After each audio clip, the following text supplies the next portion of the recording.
Ayan, tayo ng dalawang sakto na. Congratulations sa nalalapit na kasal. Subscribe to my channel. Leonardo.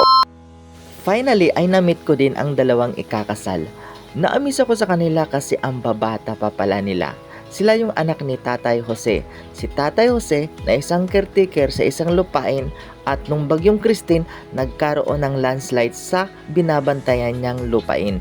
At kasama sa mga natabunan ay ang kanyang bahay at ang kalabaw. Ang kalabaw sana ang pangunahing ipapanggastos ni Tatay Jose sa kasal. Kaso sa kasamaang palad, kasama ang kalabaw sa mga natabunan. Madami ang nakapanood ng video namin ni Tatay.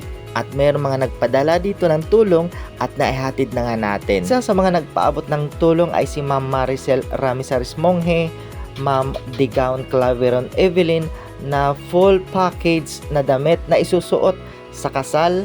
At heto na si Ma'am Digna Vargas na nagpapaabot din ng 2 sakong bigas. At heto na at ibibigay ko na sa kanila ang bigas na pinapaabot ni Ma'am Digna Vargas. So, wait lang guys, share lang kayo ha. Hintayin niyo ako dito, no? So ayan yung 2 sakong bigas pinabibigay ni Ma'am Digna Vargas. Ayan, anong masabi mo na lang? Maraming salamat. Ayan.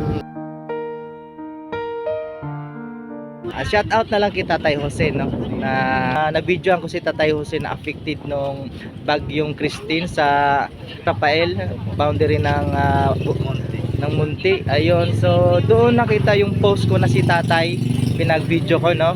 At binigyan ko ng konting tulong sa may mga tumulong. So nabanggit niya kasi na may ikakasal ka daw ngayong yes, at natabunan yung kalabaw sa kayong yung bahay nyo.